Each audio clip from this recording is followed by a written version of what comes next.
Et si un simple objet retrouvé par hasard pouvait révéler un secret oublié depuis des années? Imaginez, vous marchez tranquillement sur une plage déserte, bercé par le bruit des vagues, puis soudain, quelque chose brille dans le sable. Au début, cela ressemble à un simple bijou perdu. Mais quelques heures plus tard, un bijoutier devient livide en le voyant. Son regard change. Ses mains commencent à trembler. Et il murmure une phrase que personne n'aurait voulu entendre.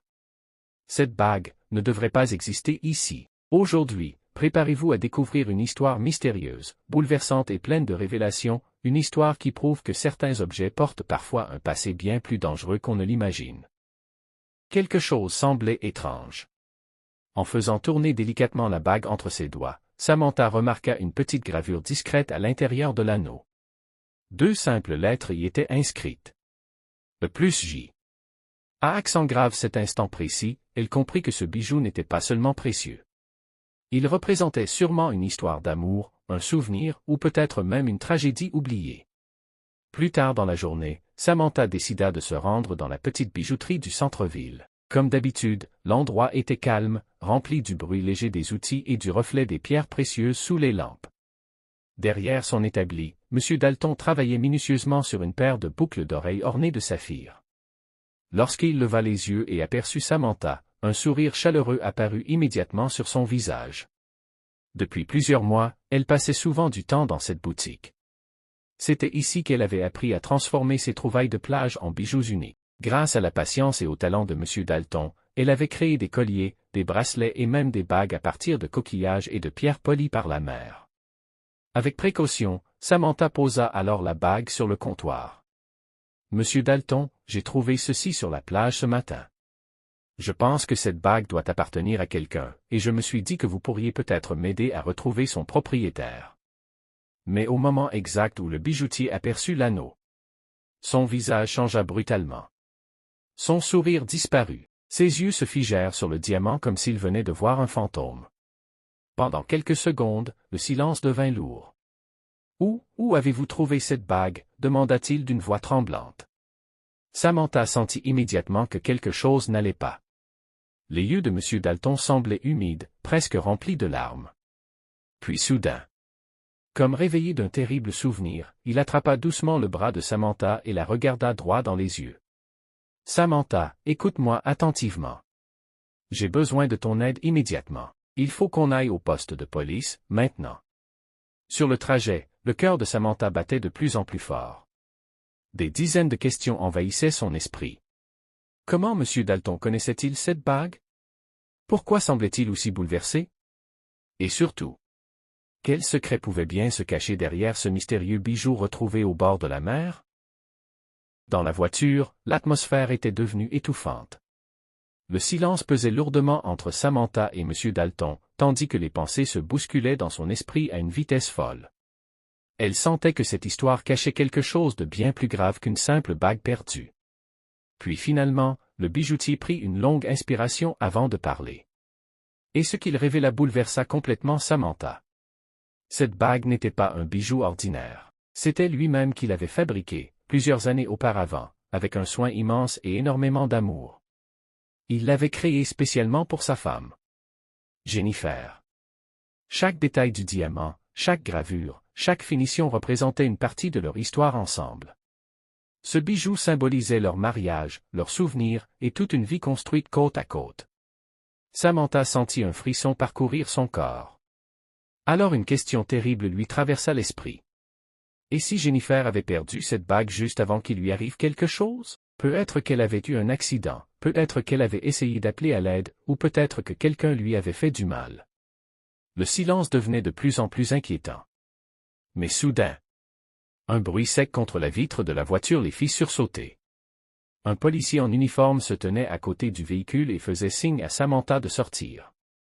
L'officier expliqua calmement que la bague représentait désormais le seul véritable indice dans cette affaire. Et la manière exacte dont Samantha l'avait retrouvée pouvait être essentielle pour comprendre ce qui s'était passé. Pouvez-vous nous raconter précisément tout ce dont vous vous souvenez? Chaque détail compte, même les plus insignifiants, demanda l'agent avec sérieux. Samantha hocha doucement la tête. Elle prit alors le temps de raconter toute la scène depuis le début, la lumière sur le sable, l'étrange éclat au loin, l'endroit exact où la bague était enfouie, et même les petites choses qu'elle avait d'abord jugées sans importance. Quelques heures plus tard, au commissariat, l'officière Paula Hawkins ouvrit officiellement une enquête concernant la mystérieuse disparition de Jennifer Dalton. D'après le témoignage de M. Dalton, cette journée avait pourtant commencé comme n'importe quelle autre. Rien ne semblait anormal. Absolument rien, jusqu'au moment où Jennifer avait disparu sans laisser de traces. Sans perdre une minute, l'officière Paula Hawkins se rendit immédiatement sur la plage. Le soleil commençait déjà à descendre lentement à l'horizon, couvrant le sable d'une lumière orangée presque irréelle. Il lui fallut une dizaine de minutes pour atteindre l'endroit exact décrit par Samantha. La plage n'était pas totalement vide. Quelques personnes marchaient encore près des vagues, tandis que d'autres profitaient du calme de la fin de journée. Malgré le peu d'indices, Paula gardait espoir. Avec ses années d'expérience, elle savait qu'un simple détail pouvait parfois faire avancer toute une enquête. Peut-être que quelqu'un avait aperçu Jennifer. Peut-être qu'un témoin ignorait encore l'importance de ce qu'il avait vu. Pendant plusieurs minutes, elle interrogea discrètement les personnes présentes. Mais malheureusement, personne ne semblait avoir remarqué quoi que ce soit d'inhabituel ce jour-là. Aucun cri. Aucune dispute. Aucun comportement suspect. Alors qu'elle commençait presque à perdre une partie de son optimisme, Paula décida d'entrer dans un petit café situé face à la plage. L'endroit paraissait calme et chaleureux, avec une grande baie vitrée donnant directement sur l'océan. Elle montra une photo de Jennifer Dalton au responsable du café. L'homme observa attentivement le cliché pendant quelques secondes avant de pousser un léger soupir. Son visage semblait soudain préoccupé. « Je ne reconnais pas cette femme, mais attendez une seconde, dit-il soudainement. Il leva les yeux vers Paula avant d'ajouter. « Nous avons un très bon système de caméras de surveillance ici. L'une d'elles filme même une partie de la plage. Avec un peu de chance, votre femme disparue est peut-être passée devant le café. » Le cœur de Paula accéléra immédiatement. C'était peut-être enfin la première vraie piste. Elle s'installa rapidement devant l'écran de surveillance pendant que le manager lançait les enregistrements. Minute après minute, elle analysait attentivement chaque image. Chaque silhouette. Chaque visage. Chaque mouvement. Parfois, elle arrêtait la vidéo brusquement, plissant les yeux pour examiner un détail presque invisible. Le temps semblait ralentir autour d'elle. Et soudain, quelque chose dans une des images attira immédiatement son attention. Puis soudain, quelque chose attira immédiatement l'attention de Paula sur les images de surveillance. Une silhouette. Une femme qui avançait lentement près de la plage. Le cœur de l'officière s'accéléra brutalement. Elle arrêta la vidéo d'un geste rapide et se pencha vers l'écran. Cette fois, il n'y avait plus aucun doute. C'était bien Jennifer Dalton. Les images montraient clairement la femme marchant seule en direction du bord de mer avant de disparaître hors du champ de la caméra. Sans attendre une seconde de plus, Paula quitta précipitamment le café et suivit exactement le trajet visible sur la vidéo. Le vent marin soufflait plus fort maintenant, et l'atmosphère devenait étrangement lourde. Environ 5 minutes plus tard, alors qu'elle avançait près des bancs face à l'océan, quelque chose attira son regard au loin. Un morceau de tissu bougeait doucement sous le vent. Paula ralentit un instant.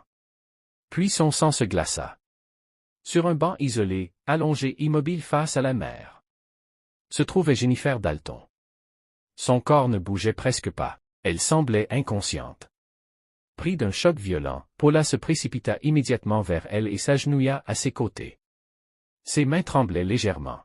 « Madame Dalton, vous m'entendez? S'il vous plaît, réveillez-vous, murmura-t-elle avec urgence. Pendant un instant terrifiant, aucune réponse ne vint. Paula attrapa rapidement son téléphone pour appeler les secours. Mais juste avant de composer le numéro, elle remarqua un petit mouvement. Les paupières de Jennifer frémirent légèrement. Puis, très lentement, ses yeux commencèrent à s'ouvrir. Son regard semblait perdu, confus, comme si elle revenait de très loin. Finalement, ses yeux se posèrent sur le visage inquiet de Paula. Un silence étrange s'installa. Puis Jennifer cligna doucement des yeux avant de demander d'une voix faible et désorientée. « Ma chérie, est-ce que tout va bien ?» La question de Jennifer surprit tellement Paula qu'elle éclata soudainement de rire. Un rire nerveux, sincère, remplie d'un immense soulagement après toute cette tension.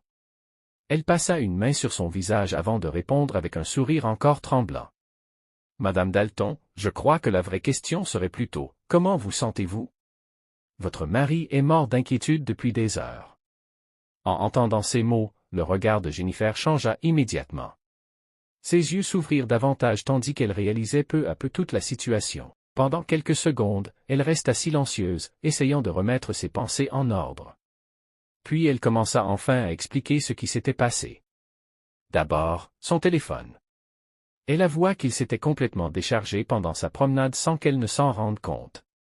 Et lorsqu'elle avait voulu appeler, il était déjà trop tard.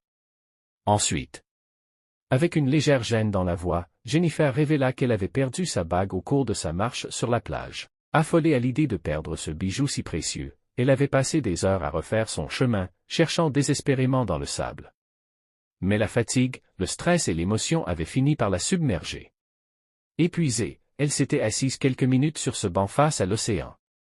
Avant de perdre connaissance, Paula poussa enfin un profond soupir de soulagement. Le mystère semblait moins sombre qu'elle ne l'avait imaginé.